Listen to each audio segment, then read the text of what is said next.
Rhymes Concerto.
Y'all want to see a dead body?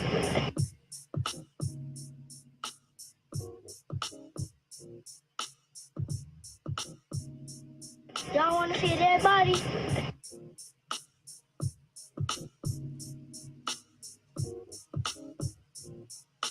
Glasses back on.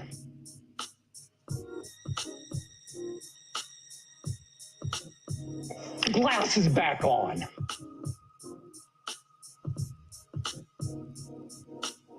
Y'all want to see a dead body?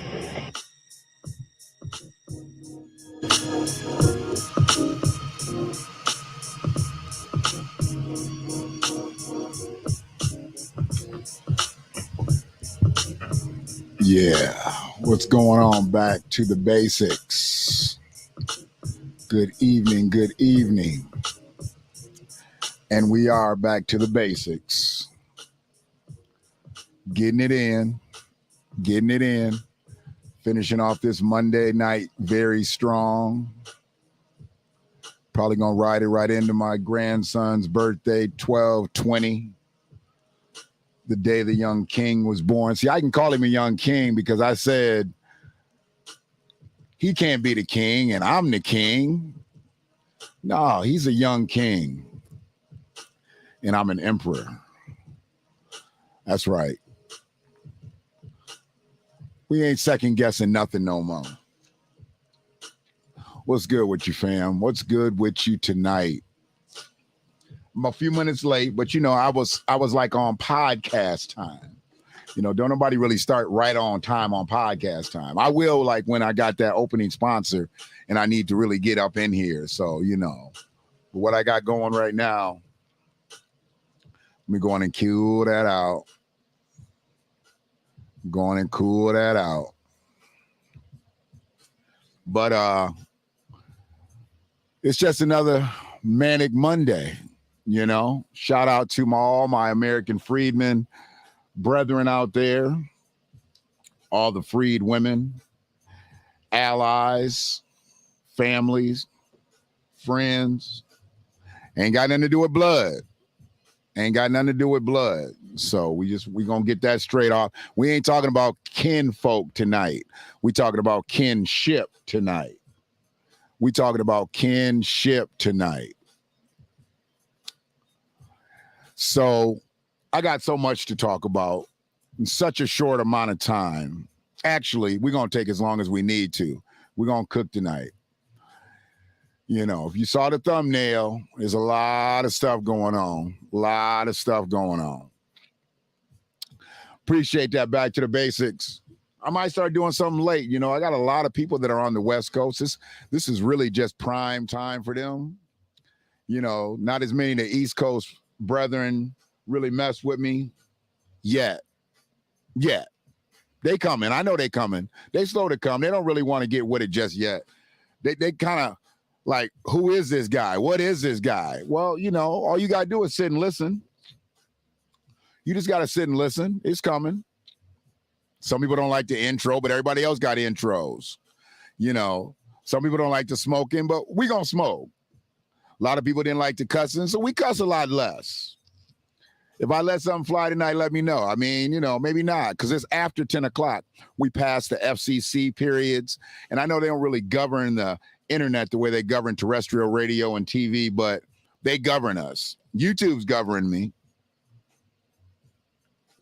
That's why I let that music rock for more than 2 minutes, because they say, you know, they demonetize you if you cuss before 2 minutes, but I'm not really monetized anyway, so it don't really matter. I just try to abide by the formatics of it all. So we gonna get to good. Oh yes, set it on low, and then we'll escalate. We'll escalate. But what we've got going tonight is just really how my day went. I've tried to tell people I really don't need a specific topic to talk about, because I can talk about just how my day went, and it'll get you. It'll get you. Let me just make sure I'm up everywhere, okay? I think I'm on YouTube. Yep, I'm on YouTube. Let me make sure I'm on Facebook, because I need to make sure all 12, 13 of these folks going to watch this video, going to listen to this message. Let me just hit this real quick.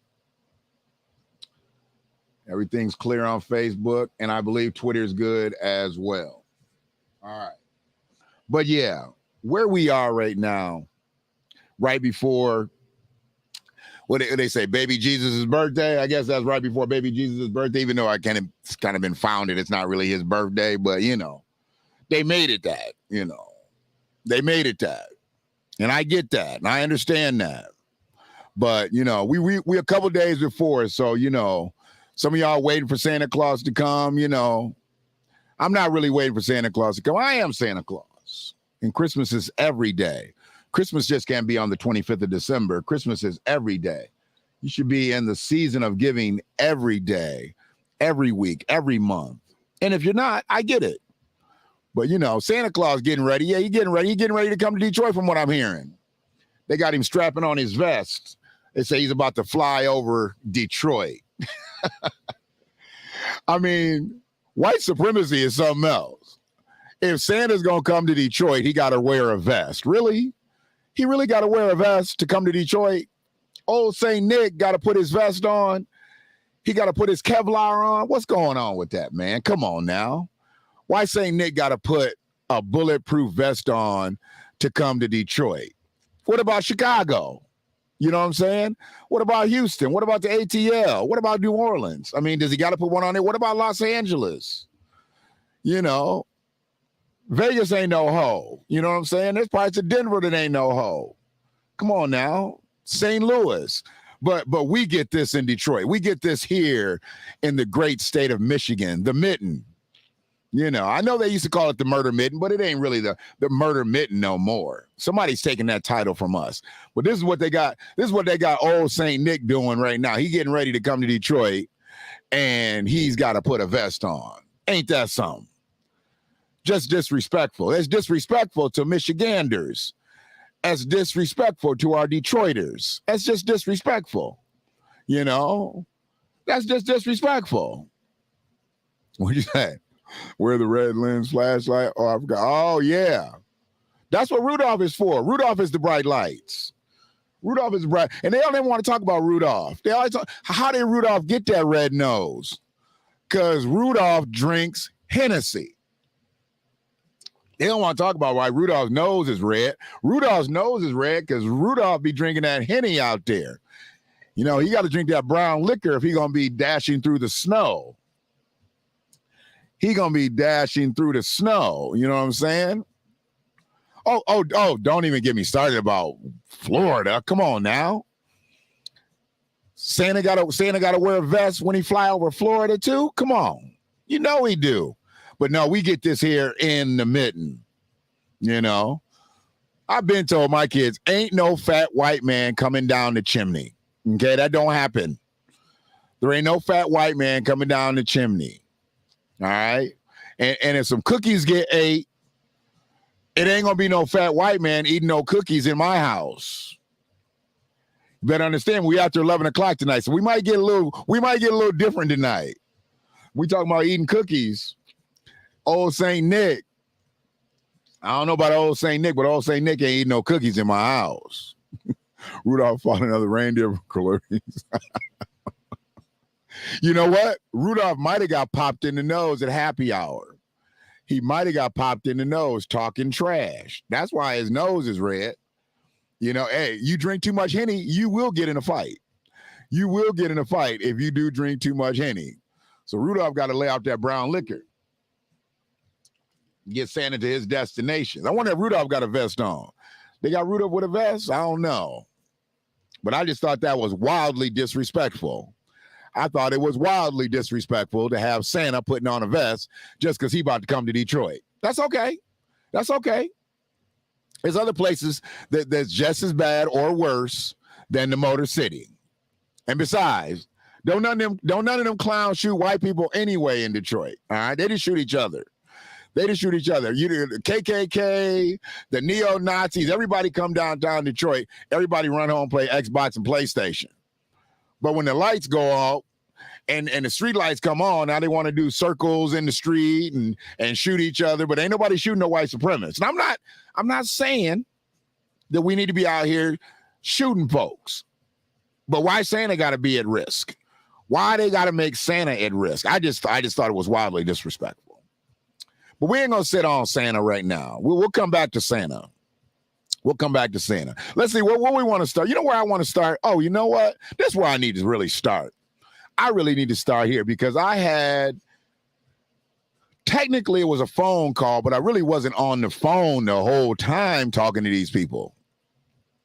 I had to call my local Sam's Club, okay? I called my local Sam's Club, you know, inquiring to do some business, you know, trying to do some trading, some bartering and whatnot. Can't do much bartering in a buyer's club, what I found out. They don't like to really mess with the prices. The prices are the prices are the prices. I get it. But I was looking for quantities. I was looking for quantities of things. And, you know, I sat on the phone for a long time. I ended up being on the phone for an hour and 38 minutes. And I wasn't really just sitting there on hold. I was doing other things, you know, while I was on hold. So I got some things accomplished while I was on hold. But the reason that I actually stayed, because I had called a series of Sam's Club inquiring about the same thing because I needed this order fulfilled by a certain date, right? And it got to a person who actually couldn't understand me because English is my first language, but it's not her first language. So she said she'd have to go get somebody because she didn't understand what I was saying. And she treated me as if I was talking gibberish, but English is my first language. When I press 1, it's for English. And when she comes to work, she should be ready to press 1 on pretty much all her customers. But for some reason, she couldn't understand me. So she went and got somebody else. Well, so I thought. But she really didn't go get somebody else. I stayed there for about another 10 minutes. And then this young brother, a young American free, I knew he's American freedman because the way he talked to me, young brother named D'Angelo. And I'm going to be honest with you. I was actually enthused with the way he handled business. One, D'Angelo did curbside orders. He just happened to pick up the phone because he was looking for a phone call that he was on hold for, that was on hold for him. Yeah. I'm trying to tell you, who in the hell left the gate open? Because they working at Sam's Club, telling me she can't understand me, and I speak fairly clearly, unless I've had some Henny or some Tito's. But I speak fairly clearly, and I don't have no Henny or Tito's in the middle of the day. So anyway, just let y'all know, I'm not no day drinker. Never been a day drinker. But anyways, so when D'Angelo picked up the phone, he was like, "This is D'Angelo speaking," and I was just like, "How you doing, D'Angelo?" And I was like, "Are you the person that works in the deli?" He was like, "No, I do curbside orders, sir." I liked that immediately. He called me sir. He edified me. I liked that. I liked the fact that he called me sir. I don't demand it, but I like the fact that he did that. In a business capacity, you got to like that. And he said, "How can I help you?" And I said, "Well, I'm trying to get to the deli because I need to see if they can fulfill an order by Christmas Eve." He said, "Okay." He said, "What is it?" And I told him what it was. And I was like, "I need like 50 or 60 of them. And he was like, "Okay."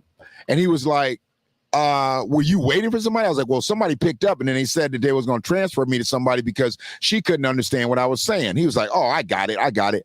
He was like, "Well, here's the thing.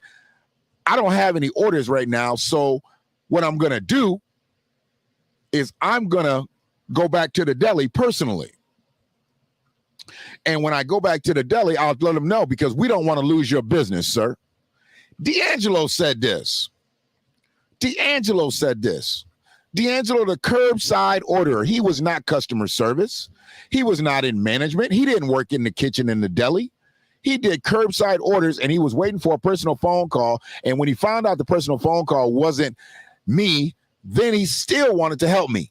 This is why I stayed on the phone, because when I did get to the manager, I wanted to make sure that the manager knew why I stayed on the phone, why I wanted to continue to do business with that particular club, and gave them D'Angelo's name. I was like, "D'Angelo, your person who does curbside orders?" They said, "Oh, yeah." I said, "He's the one that got me to you."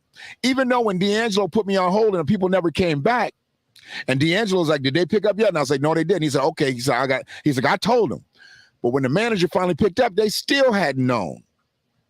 It was no big deal. But I made sure that they knew that D'Angelo was the person that kept me in pocket with them, because I could have been out of pocket. I had been on the phone well over an hour. I wasn't out of pocket. I stayed in pocket, stayed with them, and I wanted to make sure D'Angelo got the proper credit because it was his business acumen, his decorum that kept me on the phone. So absolutely. This is what I'm getting to, back to the basics. This is what I'm getting to. D'Angelo needs a promotion. He might like doing curbside orders. I get it. But D'Angelo really needs to be inside working on the phone. See, there's a method to this madness here. I know y'all like, why he got his dial pad up with a phone number on it. You call that phone number right now, that phone number is to a Sam's Club. I'm as real as they get. I'm gonna give you what I got. I can't give you no more than what I got. So I'm gonna give you what I got. And I appreciate any family that's gonna break in here, any family that's gonna watch the playback, because I know it might be a little late for some of us out here, but I appreciate the people that are here live tonight. Some of y'all gonna say something, some of y'all not. I get it. Some of y'all just lurking to see what I am gonna say. I get it. Either way, the love is appreciated. Either way, the lurking is appreciated. Either way, the hating is appreciated. I just believe that game recognized game, and I believe in customer service. I don't believe you can make business or take business without knowing how to handle business. And that phone game is really trash with a lot of these places nowadays. I know they want to, say they're short staffed, or they want to say that people aren't properly trained, or they want to say whatever. No excuse. Anybody that can pick up your phone in your business should be able to take care of whoever is on the phone. If you don't think so, then you shouldn't let them on the phone. They need to be back crushing boxes or emptying boxes or, stocking boxes or whatever. They don't need to ever pick up a phone in your business. But it happens a lot. But today I was pleased with D'Angelo. D'Angelo did his job. And I can not thank him enough for getting me to Melinda. Melinda was the person who ended up being the manager of the store. And she took care of me. Another American freedman. I know American freedman because the way she was talking to me, she sounded like somebody's mama. She sounded like somebody's mama. I know a lot of people think, like, how do you distinguish just that? There's certain characteristics, certain behaviors, and certain things that people say when you say things to them. It's kind of like that secret handshake that somebody gave away years and years ago, and we ain't had our handshake back. That's why we got to get another American freedman handshake, because every time we get something, then we give it away, and then when we give it away, it come back, and it's all jacked up. We done gave away everything, and it comes back all jacked up. So, you know, those skills of an American freedman are different than those skills of a black person. Those skills of an American freedman are different from the skills of an African American. Those skills are different from a Negro. Those skills are different from a colored person. And those skills are definitely different than a nigga. I can tell you. But I appreciate D'Angelo, and I can't wait to meet that brother when I go to that store. I'm gonna seek him out. I'm gonna go there during the day, make sure I get there during the day shift, and I'm gonna seek D'Angelo out for real. Because D'Angelo kept me in pocket, man. He kept me in pocket. So I appreciate that. And that's probably gonna be about the most positive thing I say tonight.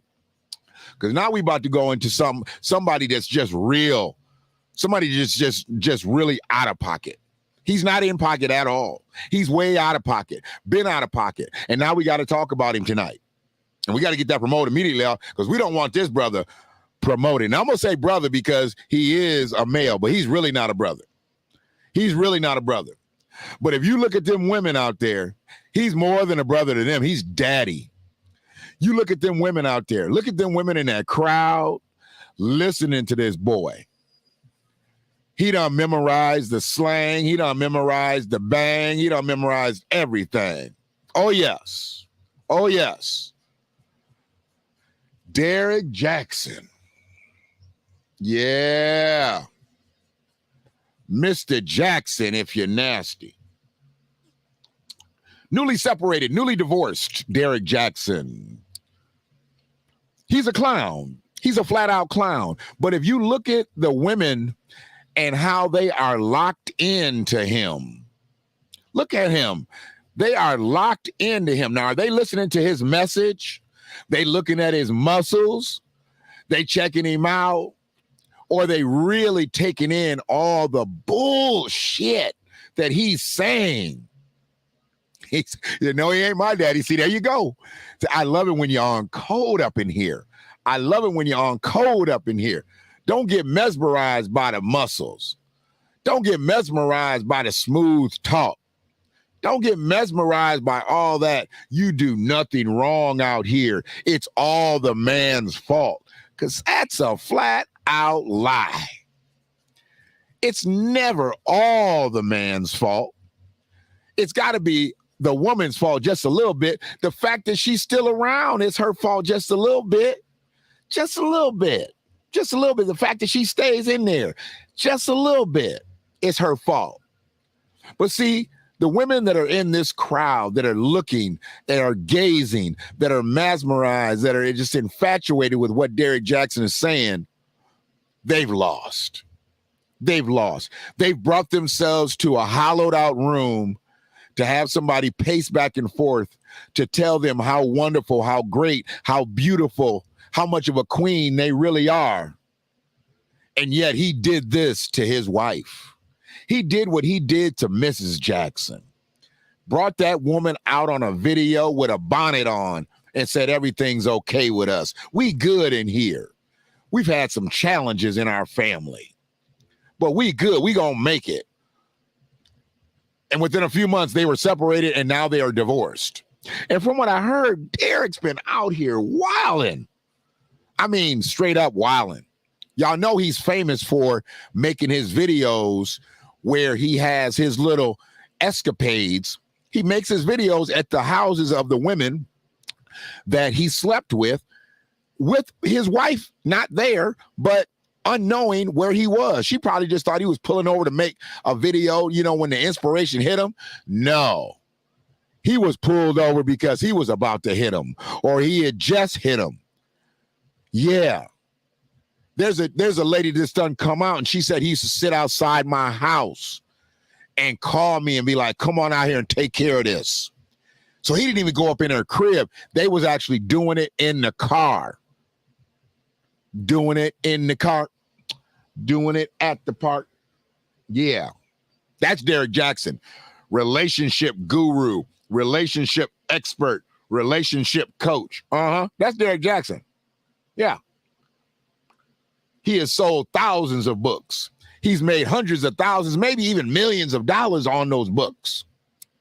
And I'm thinking to myself, for somebody that's living as reckless as he has made as much money as he has, and has swept women off their feet the way he has, does he really deserve to be in front of you anymore after we now know he not only cheated on his wife multiple times,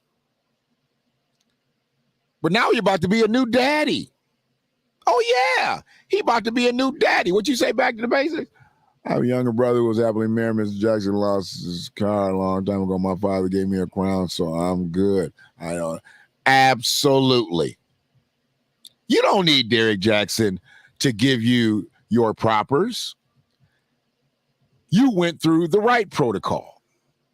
Your daddy gave you your propers. I've told people, and I told my daughters, the first man you fall in love with in this world is your father. If you do not fall in love with your father first, and this ain't on no ancestral shit, that's the first man. That man, you better know that man loves you more than any other man will ever be able to love you. If the man who created you did not make you a queen, nobody else can make you a queen. Nobody else can make you a queen. Derek Jackson can't make women queens. What's going on there? What we got there? There we go. It's had it pop up there. Oh, yeah. He is. I mean, I've listened to him. You know, and I'm like, I see how he gets them. Gives him that close up. Make sure, you know, he got all his, you know, shoulders all in the video. And then he get to talking and telling you how great you are and how trash men are while he's out here doing what he's doing in the streets. And we've known he was a snake. We've known it. But this latest thing, hearing about this new baby that's on the way, come on, D. Come on. Thankfully, Derek Jackson is not an American freedman. I mean, to Mrs. Jackson, I apologize. To all the women that he's used and abused, tossed about, whether it be in his car, in their house, in a hotel, I apologize. But y'all taking them L's. American freedmen ain't taking them L's because he's Jamaican. He might be black, but he ain't a freedman. So we ain't going to eat that L. We ain't going to eat that Derek Jackson L. You got to know when you look at his name, Jackson. That's not the way we spell Jackson. Absolutely not. We don't spell Jackson like that. But yeah, he out here wilding. Now he got one on the way. Freshly divorced and got one on the way. Yeah. And it's a whole complex story because he wanted the girl to have the abortion. Then he told the girl not to have the abortion. And man, it's a long story. But we ain't going to get into that tonight because we got to keep it moving. And what we can do, we can stay on the Caribbean types. Let's stay on them Caribbean types. Sister Yvette in the house.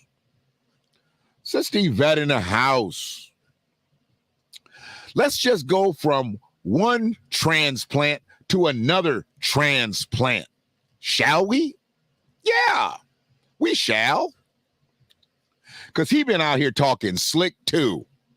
Yeah, fat boy. Y'all already know. I'm big, so I can call people fat.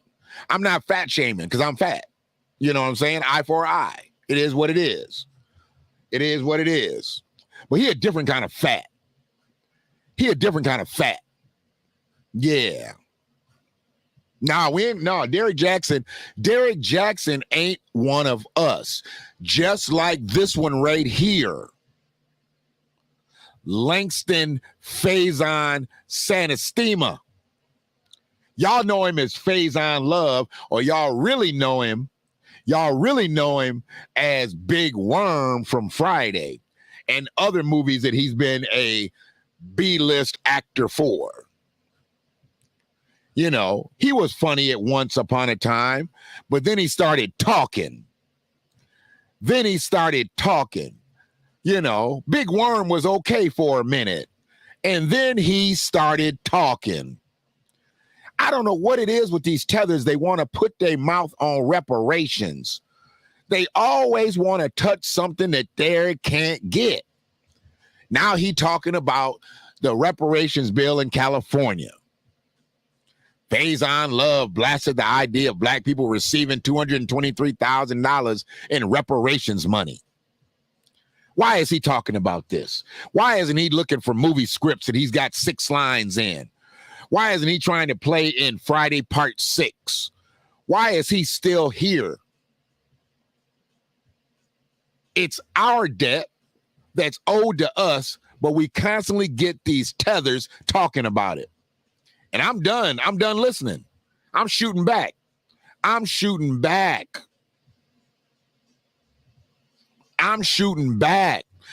care if you like Faison. I don't care if you like his mammy. I don't care if you like his daddy. I don't care if you like his uncle who he said bought a house in 1963 for $18,000 and he still owes money on it. That's his fault. You should have stayed in Cuba.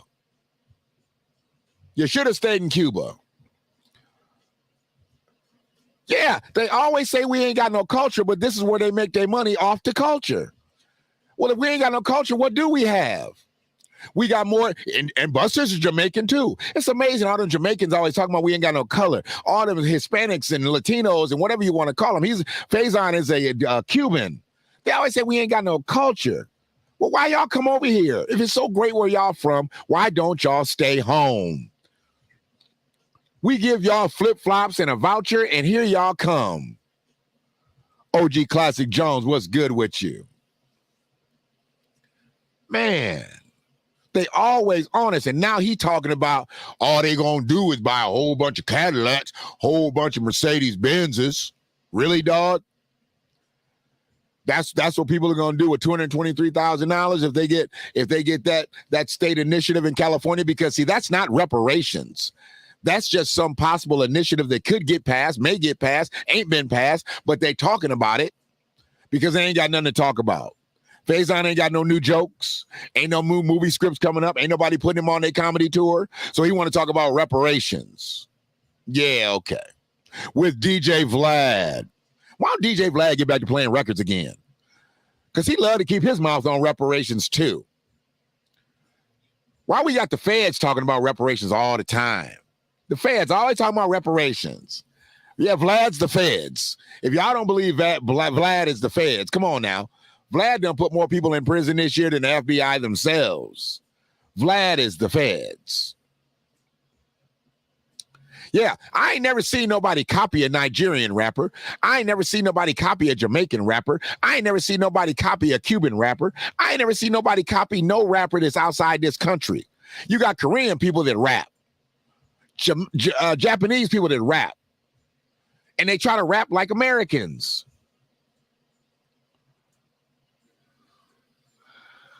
That was just foolishness to say that the Caribbean and Latinos made rap music. Come on now. We wouldn't even let y'all carry the speakers back in the day. What y'all talking about? We wouldn't even let y'all carry the speakers. But yeah, Faison, he opened his mouth. He's gotten really bad at this. I mean, you know, he got some pretty good takes every now and then about some things, but this was out of his league. It's not something that he qualifies for. I don't care. He black.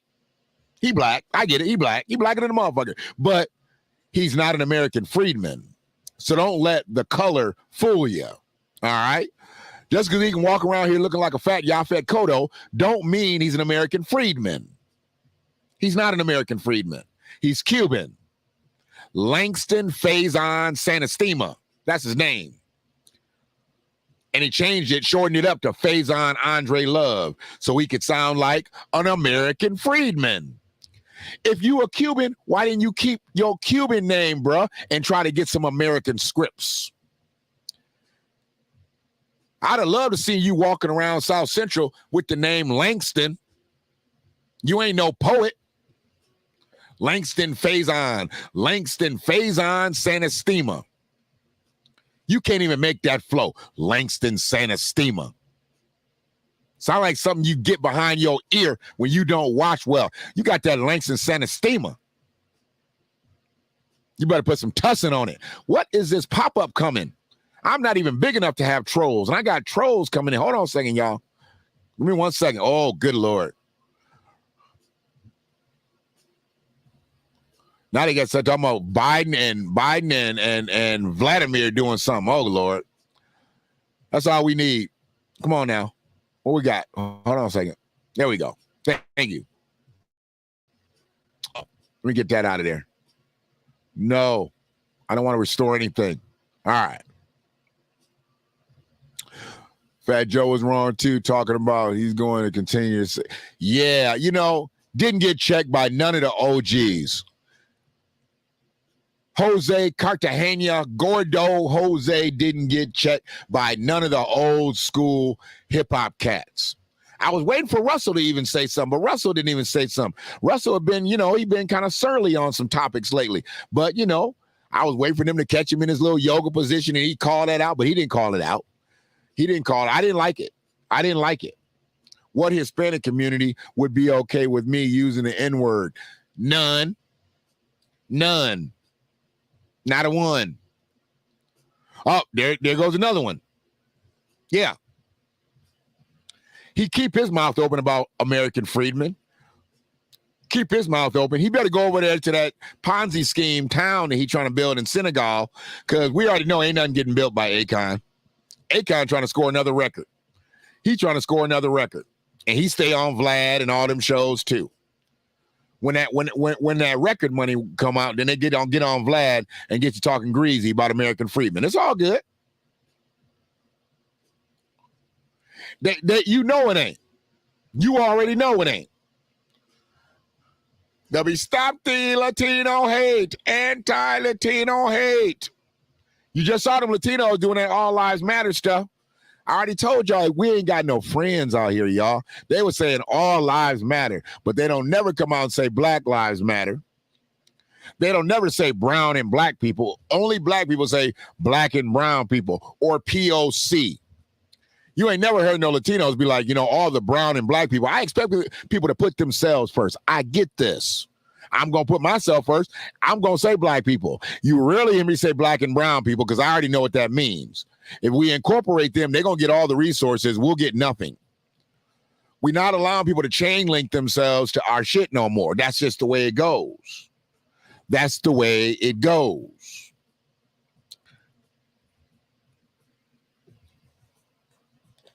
Exactly. Now he's a guru too. Now he's a guru too. It's all good. We know who they copy. We know who they imitate. We know who they emulate. We know who they hate. And it's all good. It's all good. But Fat Boy here, there's a problem with Fat Boy here because he's still out here trying to get this American dollar, talking greasy about American freedmen. And that's okay. That's okay because he out west. He should get checked. He should get properly checked, but he's probably not. Because all them dudes out there, they want to be in the Hollywood videos and the movies and all that stuff too. So he probably not going to get checked. You know who really needs to get checked though? Because he's been having an up and down fall. I don't know how the beginning of the year started out for Shaquille O'Neal, but it's about to end badly on Freedman Media tonight.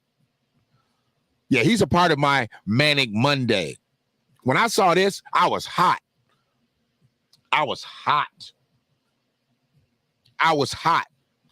So I saw this, and then I left a post saying, I don't want to see no more DJ Twitch dancing videos. You understand me? I don't want to see no more DJ Twitch dancing videos. Rest in power to that brother. Bless his family. But see, Shaquille O'Neal just showed me something again. He just showed me, yeah, he might be about the people in his own way. But what he really is about the dollar. African Americans are afraid to travel to Africa. When Ghana had their year of the return in 2019, we went to Ghana. See, the thing is, he don't know. He don't know. I'm not sure why we would be scared to go there. I mean, but we can't set up shop the way they can set up shop over here. What we are is we're concerned, we're apprehensive, we're ambivalent. We absolutely are ambivalent about going over to a place that sold us over here. We have no place over there. When we go over there, they tax us. When we go over there, they beat us, they rob us, they kill us.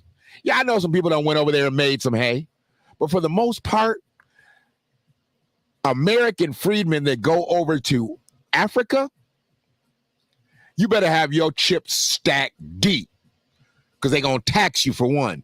And you're not going to have the same what you would have over here. What you have over here, this is your homeland.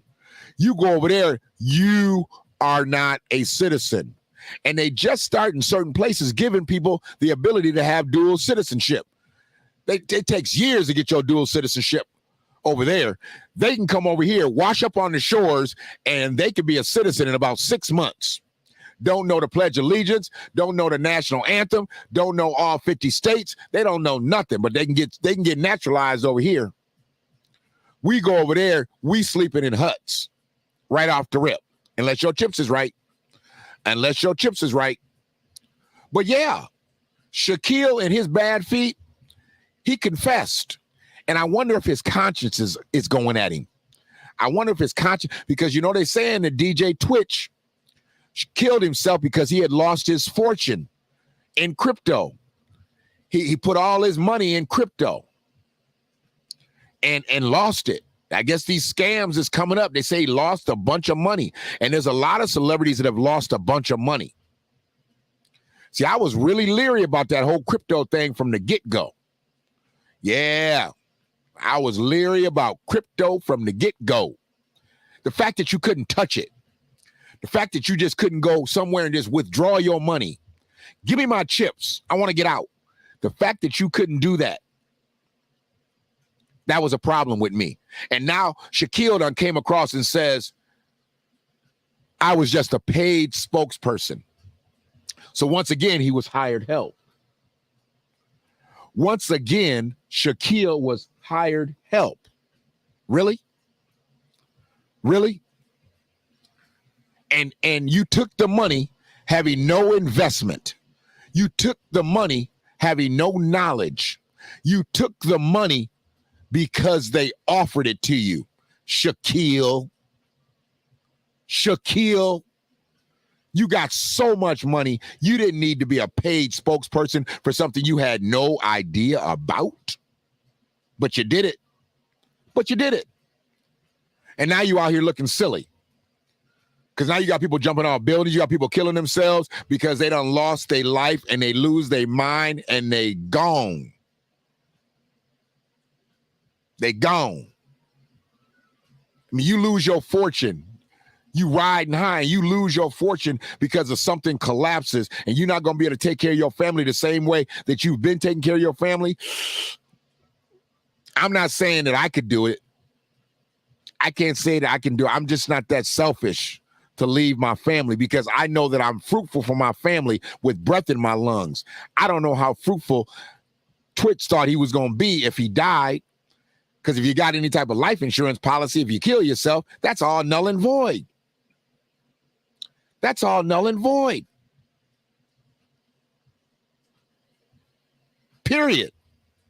If I can't go get my chips, it's not happening. It's not happening with me. If I can't walk up to the window with a withdrawal slip and say, hey, I need to get 10,000 a day. And they'd be like, oh, well, let me see. And they get to pressing. Then they spin out their chair and they go back and talk to the bank manager. And they see that all my money is in crypto. Not in U.S. currency. Now, here come the bank manager back with the teller. And you already know it's going to be bad news when the bank manager comes up from behind the teller and says, "Can I see you in my office?" Because he's trying to get you off the flow. Because he know you about to cut a fool. You came in looking for 10 bands, and he's about to tell you something that's not going to equal 10 bands.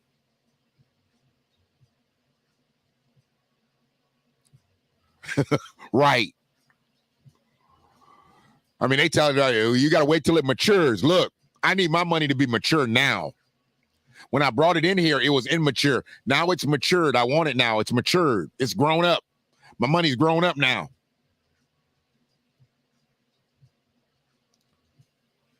And this fool took a job to talk about crypto and FTX and knew nothing about it. Tony D, what it do? I know you ain't working this late. Probably got that peach crown. Got that peach crown on the rocks. So, Shaquille is a heel. Let's just call it what it is. He's been wrong about so many things very recently. He's been wrong about a lot of stuff. But this right here, this takes the cake. This takes the cake. Because there's going to be so many more people that do check themselves out. There's going to be so many people that take their whole family out. Twitch ain't going to be the only one. He's just the most known one. Somebody had just committed suicide, and they said that guy was heavily involved with crypto. It's not a good thing. It's not a good thing. Nice. That's that civilized shift. I hate when we got to work that night shift. Yes, sir. Yes, sir. I hate when we have to work that night shift. That's why they call it a graveyard shift. It kills you. The night shift is called the graveyard shift because it kills you. Period. And when that bank manager comes out and he want to talk to you in his office, I'm just, hey, man, go ahead and leave the door open. Don't even close the door. Don't even close the door because I already know what you're trying to do. He going to have you walk in, sit in one of them little ass chairs. And he going to come from behind. Leave the door open, dog. I already see where you going with this. I already see where you going with this. He going to have your slip. He going to have your slip in his hand. Because he going to walk around. He going to get to pressing on the computer too. No, good and well. And if you got good enough credit, not credit, if you got good enough credit, they might offer you a little signature loan because they know you need the money. You came in looking for $10,000. So they might give you a little signature loan, little low interest, loan. So you can take care of your business with the $10,000, but that money's not coming from the crypto. Even though you want it to come from the crypto account, it's not coming from the crypto. Yeah. Them Bitcoins ain't shit coins. Trying to tell you. You can save all that, dog. You can save all that. If it can't go in a white envelope, bye. I'm not doing it. I'm not doing it. I don't know. Because biological didn't bother. I wonder if Phil bothered. I don't know. I really don't know. But yeah, I'm a little upset at Shaquille. I'm a little upset. And what have I been telling you about these jackleg preachers? I've been telling y'all about these jackleg preachers. Been telling you about them for years. I'm coming up on 10 years when I walked away from the organized crime religion. Yes, I don't trust a preacher out here. My uncle, I still say it to this day, my uncle is the only man that I can watch preach a sermon. Actually, my cousin is an ordained minister now. I can watch Dana preach. I can watch D. I know she good to go. Made my money off crypto already. Can't front on it myself. So you got your cash? You got some cash out of it, Tone? Because I don't know nobody that got no money out of it. I mean, I seen the screenshots. I seen the little, paper. I'm talking about real paper. I ain't seen nobody life turn around because of crypto.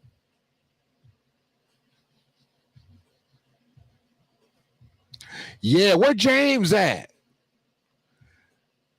Where James at? Did James become a gazillionaire with crypto? James said he was going to be a gazillionaire with crypto.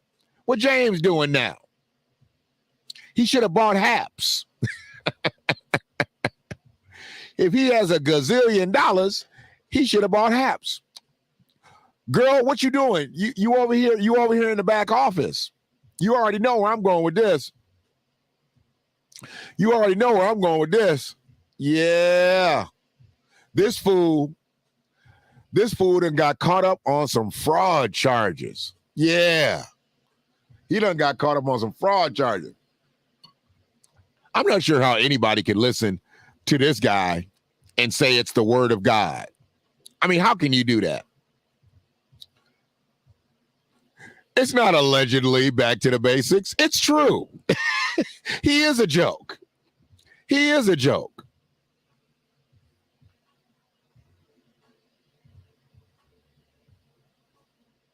Oh, yeah. Yeah, because he'll be like, look,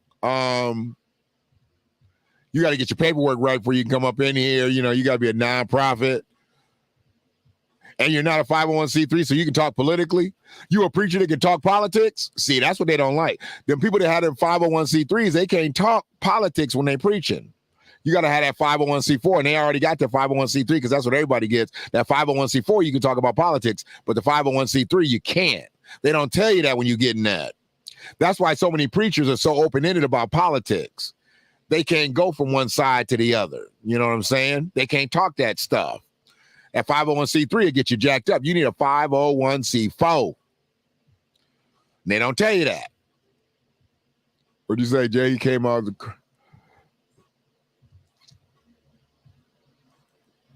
Well, he ain't no more Haps, so you might not have to deal with him no more, freak. You might not have to deal with James no more. Unless he comes and buys YouTube, and then he'll govern our casting. Oh, what you said there? Yeah, that's another thing. I like them preachers that are straight up pro-black. I love preachers like that. You know, they all got their faults. You know, all the collars got their faults. But like Bishop Swan, I like Bishop Swan. He tell it like it is. I like Bishop Swan. I've seen a couple of other preachers. I've been to a couple of churches that had black Jesus up in their church. I was like, them real. When a preacher got that black Jesus in his church, you know he real. You know he with the shits. He don't even care. Like, look, we ain't gonna do all that foolishness, all right? All right, we ain't gonna have Jim Morrison up on the wall. All right. We ain't gonna have Jim Morrison up on the wall. You know what I'm saying? You go to black church and Jesus don't look like Frederick Douglass, you better step up out of there. Step up out of there. Hair like wool. No. When you go to a black church, it usually be like hair like woven silk. Telling you. I just be waiting for Jesus to come out the wall singing "Light My Fire" like Jim Morrison. That's all Jim Morrison is. That's Jesus. You look at Jim Morrison and look at Jesus, and you swear you're at a Doors concert. I'm trying to tell you. Yeah. But now he done got caught up. And so the funny thing is, I want to see how this all plays out because remember how he said that Eric Adams is his friend. That's his confidant. That's his minister. Not minister, that's his mentor, the mayor of New York. He always goes to him when he gets in trouble. He always goes to him when his name is being dragged through the media. He always wants to go to Eric Adams. I want to see Eric Adams take up for him now. Brooklyn pastor arrested. No, they're not investigating him. They're not looking at him. He's not a person of interest. Brooklyn pastor arrested on charges of defrauding his congregation. Yeah. Sounds like a RICO charge here. Sounds like some racketeering. Sounds like he's been doing some multi-level hustling. They said he defrauded one of his parishioners out of like $90,000 of their retirement. Then he set up somebody like for $5,000 and told him that he needed $500,000 and if they gave him $5,000, then he could get the $500,000. There's no way for him to get it. You got to read the story. The story is crazy. But the fact that he got arrested, that's your ass, whitehead. Yeah. I bet you won't be wearing that suit no time soon again. Wear one of them suits up in court. You going straight to prison. I bet you all his suits he gonna wear in court, they're gonna be black, they're gonna be blue. He ain't gonna wear all this flamboyant mess up in court. Oh no. See, he'll dress like that in front of his parishioners, but go ahead and dress like that in front of a jury. Yeah, go ahead and dress like that in front of a jury. Is that where the cussing pastor's from? I love the cussing pastor, for real. I love the cussing pastor. I do. I really do. Real talk. Yes, the cussing pastor is, I mean, he's just in it to win it. Mr. Donations are stealing it. Yes. Yes. I mean, I heard that the robbery was a setup. I never found out if that was true or not, but I heard that robbery was a setup. Then they said the stuff that he be wearing is not all real, so he made false insurance claims on jewelry that wasn't real. He done had multiple people come up in his church. He took some lady down. He grabbed some lady by the neck. How you gonna grab one of the parishioners by the neck? I mean, you just can't be laying hands on anybody all willy-nilly. He said he didn't know olive oil on his hands or nothing. He just grabbed her in the neck.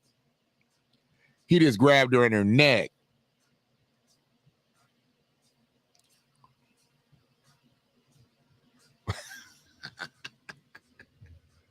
Still one of the best.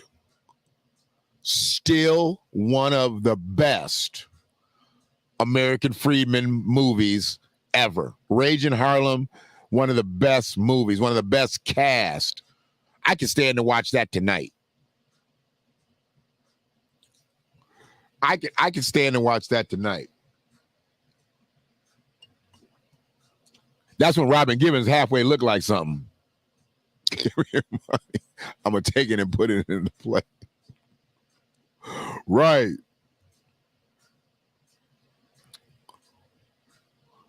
Yes, he did. He did. I mean, you wearing the suits, bro. We already know you a pimp. But when he grabbed her up in the collar like that, I'm like, uh-oh, this ain't going to end good at all. But yeah, I can really say that now. Brooklyn pastor arrested on charges of defrauding his congregation. He just been up there stealing, swindling people out of money. See, that's what I'm saying. I could have never been no pastor. And they wanted me to go to ministerial school. They wanted me to go to theology school. They wanted me to do all that. I couldn't do it. Sales and marketing runs too deep in my blood. And I'd have been up there fleecing the flock like crazy. I don't want none of them sisters in the pews. No. Hey, but I don't want none of them brothers either. Let's get it right. Because some of them pastors, they talk all day long, all week long, all month long, all year long. Don't be like this. Don't be like that. And they be like that. And they be like this. Yeah. And the razzle dazzle. I had the nerve to act like he was speaking in tongues. Yes. Yes. Mama say, mama makusa. Mama say, mama makusa. Up there speaking in tongues. That's where I first had Rage in Harlem, was on VHS. And then I went and got the DVD. Man, that was a great movie. I'm trying to tell you. That was a great, great movie. No.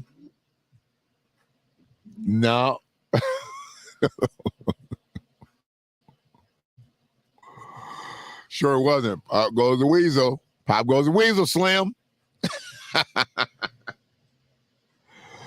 Sister Yvette, I'm trying to tell you, I wanted to use my voice for good. I wanted to use my voice for positive things. I could have got up there in that pulpit and I'd have been like, look, I need y'all to turn that processor all the way down. And I could have dropped my voice a couple octaves and got up in there, brothers and sisters. Sisters and brothers. I could have got in there and did some wrong things in that pulpit. I really could have. But I wanted to be right with it. So I really was never made to be a pastor. I was a servant. I was a servant, and I served well when I was at the church house. But when you get used by pastors, used and abused, you know what I'm saying? They do things, they put you in positions that, you know, I mean, if the dude had just did right by me, I probably would have hung with him for a quick minute, but I would have saw the light soon enough, you know. He just did too many things that was just out of pocket for me.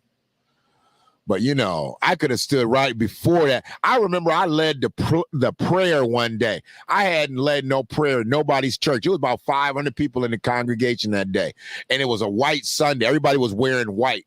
I had a white linen outfit on. And I got up there and I led the prayer, man. And them people were standing up.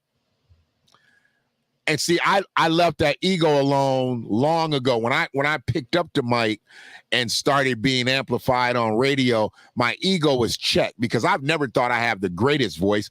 I revere so many other voices out there. So I never thought I had the greatest voice. I've always just strived to be, you know, like the voices of old, you know.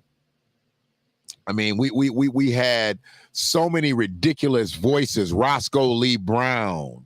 You know, I mean, I look at voices like Don Cornelius, you know, and our brother Sid, who actually was the announcer for Sanford and Son and Soul Train. I mean, those voices. I mean, I love the Temptations all my life. Melvin Franklin is one of those type of voices are just ridiculous, you know. Just ridiculous. Excuse me. But yeah, I didn't want to get up there and just abuse people. Because I could have abused people with this voice, and I just didn't want to do it. I wanted to make good. My mother even asked me when she was prepared to put me through broadcasting school, she was like, "You gonna do something with that voice besides just please girls with it?" And I'm like, whatever, you know. Even though that's kind of what I did all my life. I mean, I manipulated, you know, with my voice. I was in junior high school calling in sick for kids. Everybody was using me as a daddy. I could call in to the principal's office, to the general office, and be somebody's daddy. I just had to know all the specifics. What's your daddy's name? Where's your daddy work at? Got it? They didn't have no caller ID back then. There was no computer system. I could just call in sick for a friend. Hey, you know, it cost you a couple bucks. You know, I was cheap. It cost a couple bucks. You know, I only used it for bad a few times. That was when I tried to get the girl that I was going to be messing around with, skipping school, when I called in and I was her daddy. That was kind of sinister. That was kind of ruthless.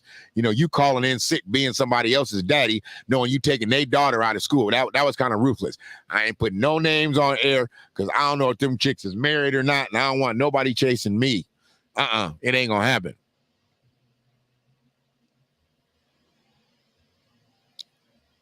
Yeah.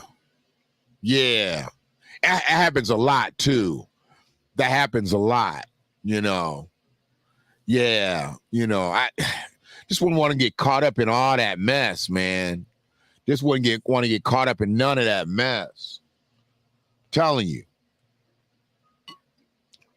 I mean, because I know that it can be something that I didn't particularly look forward to putting it in play with, but I know that it can be that. And I just didn't want to do that, man. Back said, oh, Lord. But we go from one crazed maniac, and they got him. They arrested him. I guess he's probably out in bond. He probably was able to post bond, or they PR'd him. Where he going to go? Where he going to go with his loud self? He ain't going nowhere. He got an orange Bentley. He got a bright orange Bentley. Where he gonna go? You know, he ain't going nowhere. I'm telling you, you can't trust these dudes. You can't trust these dudes. But yeah, let's go from one crazed maniac to the next. This one here. This one here. Now, he ain't in office right now, but this was when he was in office. This is when he was in office, and he was with the HBCU presidents. Yes. The former commander-in-chief was with the HBCU presidents when they all go to the White House begging for money. And I know that that's general protocol. They got to go to the president and let them know what they're trying to do with the black schools that Latinos go to, that Asians go to, that whites go to, that everybody go to but us. And he gave them money. That's all the HBCU, HNICs. You know what I'm saying? And this was just a funny meme that I saw. It was just a funny meme. And yeah, when you start talking about Orange Julius, you know some foolery is about. But it's so crazy how he did at least step up for the HBCUs when their little funding expired and he put it back in play. But Joe Biden, not Joe Biden. Joe Biden doesn't snatch money from the HBCUs. Yeah. The HBCU HNICs, mammies, and broken bucks. That one that's straight in the back. That one that's straight in the back, that boule bourgeoisie cotton picker. And this is where I got a real problem with the HBCUs. They done place a lot of blame on Deion Sanders for leaving Jackson State and going to Colorado. But the HBCUs saw how much money was coming to Jackson State. And they saw how much money they was making indirectly off of Prime being at Jackson State. Why didn't they band together and say, look, we got to find a way to keep this nigga in Mississippi? They not about business. Because the president of Jackson State knew he had messed up because they had messed with the chips. And the commissioner of the SWAC knew they was losing major bread potential. Jackson State didn't just lose a coach. They lost who brought that bread in like nobody else had ever brought that bread in. And all the presidents should have got together and said, look, what can we do to put the package together to keep him in Jackson, and we need to get some more presidents like him around at these other schools because we like them chips too. But no, they wanted to blame the brother for getting a promotion. They wanted to blame the brother for getting paid appropriately. I wasn't going to say accordingly, but no, appropriately. They was cheating Deion. Over 28,000, Deion, then we'll split the gate with you. Be 60,000 people in the stands. They talking about, oh yeah, we just sold 28, 29,000. What? The whole stadium full. They wasn't giving this man his money. And then all the while, he's being undermined by the AD, being undermined by the president of the university, being undermined by, but I mean, how many times did his car get broken into, his office get broken into? This is the football coaches bringing you all the money. If anybody got security on deck, should be prime time. Should be prime time. He had to do what he had to do for himself, for his family, for his dignity. I mean, come on, man. How many times you gonna get beat over the head? And they said they was going to offer him $1 million, but he'd have to pay his staff out of it. That means you're not offering him $1 million then. You're not offering him $1 million if he got to pay his people out of it. No. Sorry. They'll regret that. Deion wasn't the highest paid coach in HBCU football, so why were they even complaining? He was like a mid-level pay. There's HBCU coaches that make over $400,000. Deion was making $300,000, giving half of it back just to keep the program going. Who does that? Who does that? Not Deion. He in Boulder now. Bye. Gotta go. Gotta go. So, yeah, I'm winding down a little bit. I do want to put something else up here. Give me one quick second. Because this right here, to me, it's kind of near and dear to my heart because I grew up watching a lot of old soul R&B performers. And I respect the game. I respect classic soul music, classic R&B music. I do.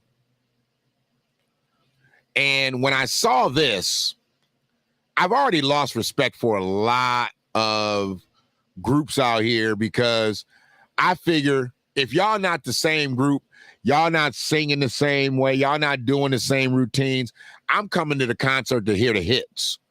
And if it's an older group, I know some of the guys might have died off. But when y'all lose y'all core vocalist, y'all sound different. These old groups, they sound different. So when they lose their core group, you know what I'm saying?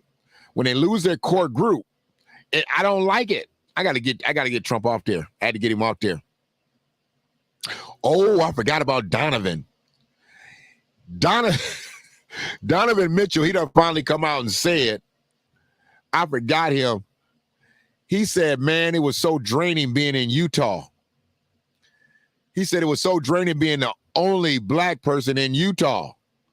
Because he was, I mean, there was a couple other black players on the team, but Donovan Mitchell is a brother, like a real brother. And he's like, it was just draining to be in Utah. And Utah is flat out racist. Let's just be honest. Not a lot of black people, not only not, living there, I mean, they racist. You don't see nobody outside of the football team, Brigham Young, and the Utah Jazz. Do they have any other sports teams? Utah ain't got a baseball team, right? They don't have a football team, or at least in pros. So he said it was just draining being there, being one of the only black folks in the whole state. I mean, the whole state. Not a lot of black people in Utah. So, and he had to get up out of it. He's in Cleveland now, loving it, loving life. That's a beautiful thing. I mean, he just flipped worlds. He went from no blacks to a lot of blacks, And did y'all hear about the young lady? She went in there to get her booty and her boobs done. And they put her, I don't know why. I didn't even know that they do that. I mean, that takes over your whole body to get your top and your bottom done. I've seen women get their top done. Then they go back and get their bottom done. She was getting the top and the bottom done at the same time. They put her under anesthesia and she never made it back. She never made it back. That was this lady she in the bottom left corner. Went into this center that wasn't sanctioned. And they gave her too much anesthesia and she never made it out. Never made it out. I like Cleveland. I do. Cleveland is a great town. It's a great town. I know it's changed around a lot over the years, but I used to go to Cleveland back and hang out at the flats back in the day. Jackson State got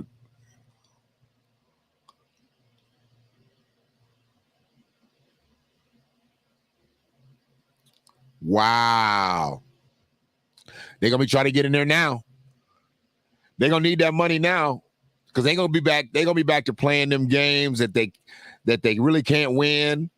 And Deion was working on getting more money for those games. Money games. They call them money games. When you play big time programs, you're going to get beat because you don't have the players to play them. And they would call them money. And Deion was getting more money, not only for Jackson State. They're going to miss him in so many different ways, not just being the football coach, but just being a fruitful resource for HBCU football. And Eddie Robinson Jr., he's a clown. He ain't swag, I'm swag. He ain't swag, I'm swag. Look, dog, your daddy is a legend. Your daddy's a legend. And Eddie Robinson Jr. will never, ever be Eddie Robinson Sr. We know this. We know this. But when he got beat up by like Auburn and then beat up by UCLA, he ran across the field to shake them white coaches' hands. He ran across the field. They beat him like 45-10, 45-12, something like that. I mean, they putting up almost 5 dimes on your team. Deion beat you by 10 points. You don't even want to shake his hand, talking about he's showboating. His name is Prime Time. Hey, I don't know why they don't be in there trying to get them pec exercises going, them glute exercises. They so quick to go under the knife, back to the basics. They so quick to go under that knife. And she was trying to get her top and her bottom done at the same time. Sounds crazy to me. I'm not even sure how that gets advised. I can't see a real surgeon wanting to do that. That's just these plastic surgery places. Gave her too much anesthesia, and she never came out of it. Her mama said she was seeing people come in and out, leaving, getting their surgery and leaving. And her daughter's still back there. They like, oh, yeah, she good, she good, she good. Next thing you know, the ambulance coming. And then they want to talk to you. So true, back to the basics. Results take time and consistency. You cannot get them just through anesthesia. And take it from a person that had bariatric surgery. I have no problem with telling people that I had bariatric surgery. I have no problem telling them that I had to make a life-changing decision. And I'm approaching 10 years of being over 200 pounds down from where I was. I am considered a success story, but I'm still nowhere where I really should be. But I maintain.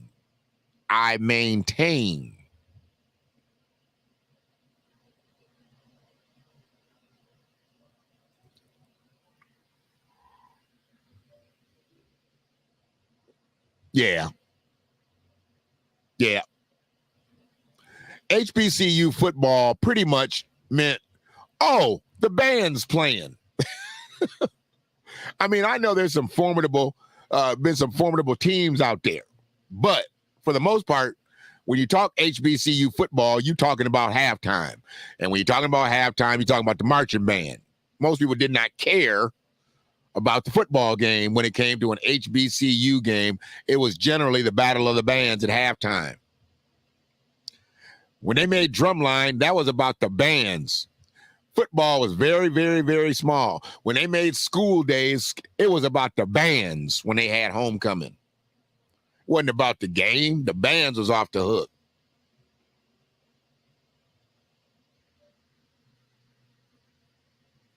Yeah. I be trying to tell them. They got that one girl, they keep putting her picture up. She's a Delta.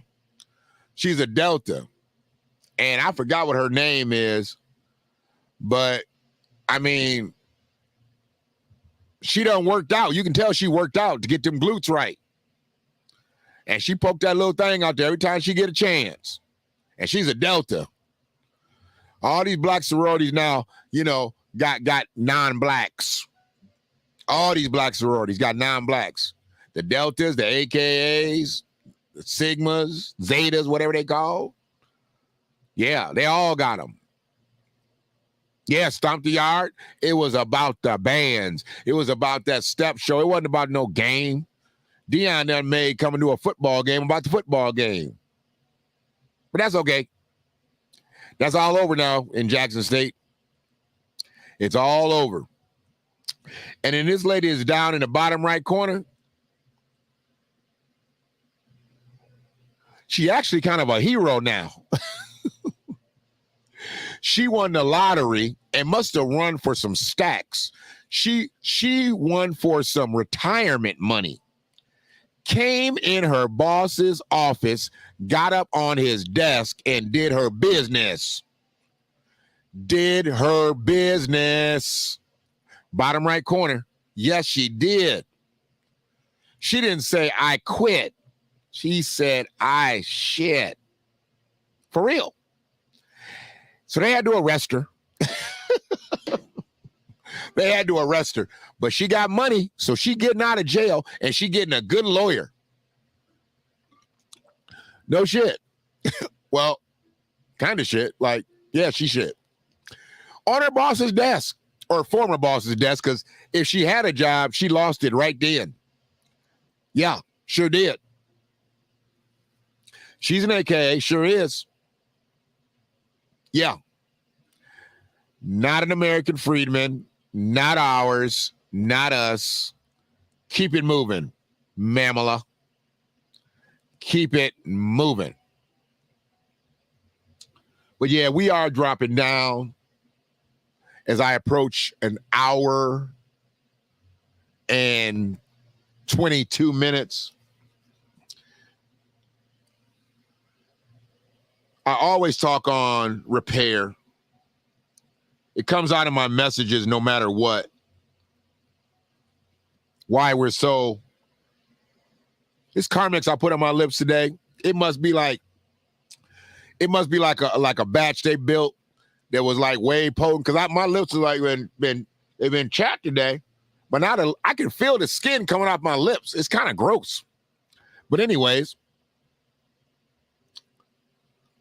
this situation for me, we know we've been done wrong in this society. And they've put so many of us away, and so many of us have not made it out, that when one of us does get to the other side, appreciate that like. And if you are watching this video, please like the video on YouTube. Please like the video on YouTube. I need to get in the algorithm so I can get all the rhythm.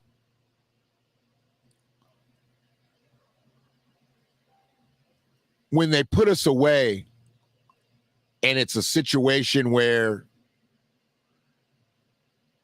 a conviction is overturned, you can never give a man his life back. You put somebody away for 10, 20, 30, 40, 50 years, and then you get out, what are you going to do? He don't know society the way it was. Society isn't what it was. And they did this to this brother. They did this to this brother. Put him away for 30 years. This man had 5 kids. He had 5 kids. They put him away for 30 years, wrongfully convicted, wrongfully imprisoned. And when he was exonerated after doing the 30 years in prison, he gets back out here in these wild ass streets and gets shot and killed. A grandfather, a great grandfather, and a father of 5, murdered after surviving over 30 years in the penitentiary after being wrongfully accused of murder.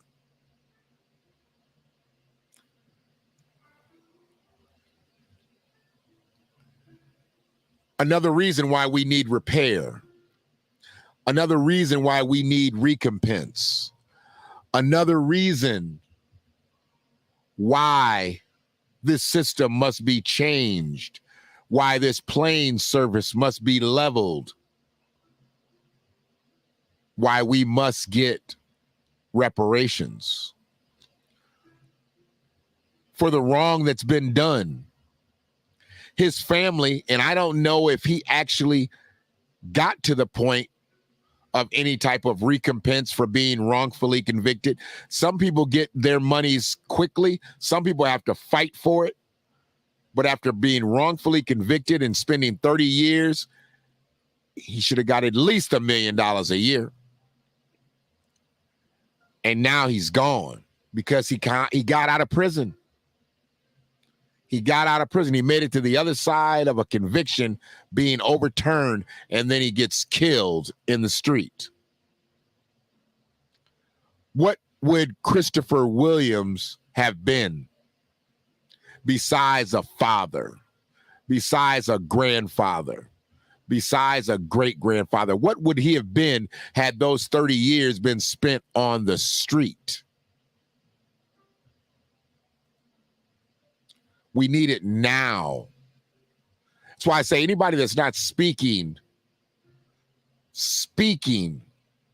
on repair, speaking on recompense, speaking on restorative justice for American freedmen, you ain't talking about nothing.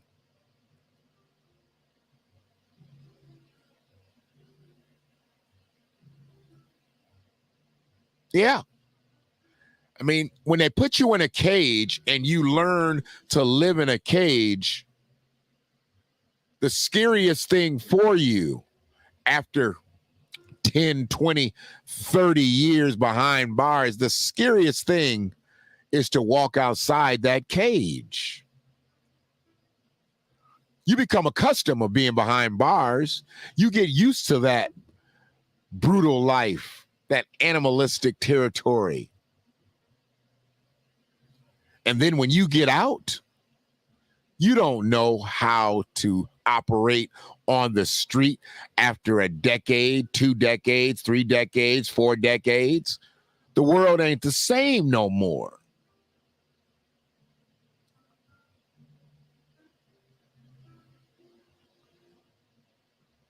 There was no smartphones when Christopher Williams went to prison. There was barely any cell phones. Everybody didn't have a cell phone like they do today. Social media wasn't nothing. This world was different. There wasn't no Tesla out there. There wasn't no Prius out there. There wasn't no Chevy Volt out there. There wasn't no hybrids. Regular or unleaded. That's all Christopher Williams knew going in. And he does that hard 30. And then they figured out that it wasn't him. And this man gets out and back on the street and gets shot and killed. I'm not sure exactly how anybody can feel good about that.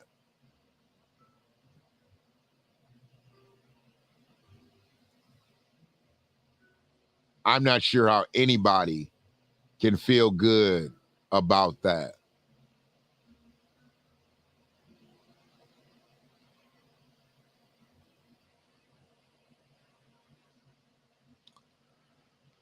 But I appreciate y'all. This has been a good night. What I want to do is I want to continue these messages on a daily basis. Takes a lot for me to get back to the table. But when I get here, I'm ready. It's rapid fire. It's Freedman Media. Subscribe to that relationship page. I can't impress upon you anymore. I said the next cast will be talking about young ladies, or really just ladies, lying to themselves about body parts. And I didn't want to really mix it in to what happened to this young sister. But what I'm going to do, that is a beautiful thing. That is a beautiful thing. I look forward to it. Hopefully he acknowledges himself and lets me know that he is your brother indeed, Sister Yvette. This message, it's just me. It's just my opinions, the way I deliver it. I'm like no other, and I don't desire to be. I'm going to speak from an American freedman's perspective. It's like I was watching some old clips from the hashtag ADOS days. And it's unfortunate that I put those monikers in there, but it doesn't really take away the message. So I know I've got to recaption some of that stuff, but I'm going to start spinning it back because it's now starting to come back up in my timeline, which really means that other people are watching it. So they're building the algorithm off of some old stuff that I did because I've been out here for a minute. Some people are new. Some people don't remember me from the ADOS times, but that's okay because we had to figure that out. We have to get off that train to nowhere. We are indeed descendants of enslaved individuals, but we can't rock with the hashtag. It costs too much. But where we at is here. And I appreciate y'all. Please like the video on Facebook. Like it on YouTube. Like it on Twitter. I only get about 6-7 views on Twitter. I had a big viewership on that Shanquilla story. Our people love murder, brutality. A lot of Twitter views on that.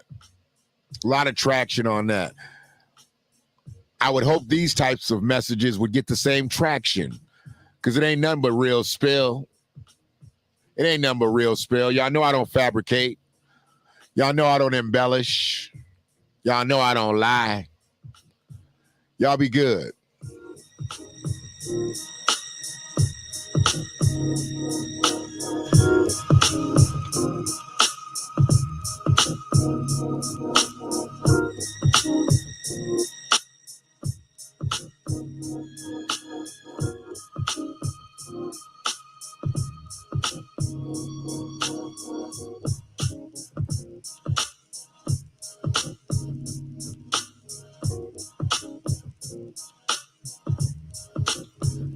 Peace back to the basics. Peace, love, and reparations.